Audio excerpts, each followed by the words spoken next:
Patay sa pamaril ang isang lalaki sa Barangay Kalawaan, Pasig. Ang itinuturong salarin ang nakaalitan daw ng biktima. May unang balita si Bea Pinlac.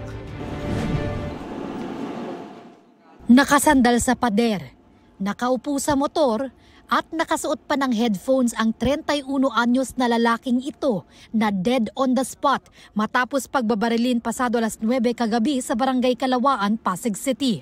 Ang sinapit ng biktima, tila isang malaking bangungot para sa kanyang ina at iba pang kaanak.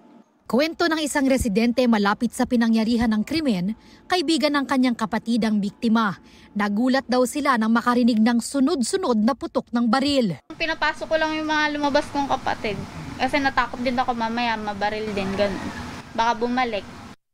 Nakaupo sa motorsiklong ito ang biktima nang matagpo ang may mga tama ng baril at wala ng buhay. Ang motor na ito, hindi pagmamayari ng biktima ayon sa pulisya.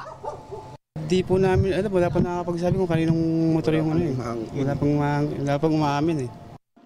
Base sa inisyal na investigasyon ng pulisya, may nakaaway ang biktima bago nangyari ang pamamaril. Yung ating biktima ay may kausap na isang lalaki. Sa katagalan, bigla na lang may narinig na pagtatalo. Katas na pagtatalo, bumunot yung suspect natin ng baril, pinutukan nating victim. Ayon sa barangay, wala silang alam na nakaalitan ng biktima. Matagal na itong tagaritan sa Kalawaan. Wala naman nakakaaway. Patuloy pa ang investigasyon ng pulisya sa krimen para matukoy ang pagkakakilanlan ng salarin at motibo sa pamamaril. Ito ang unang balita.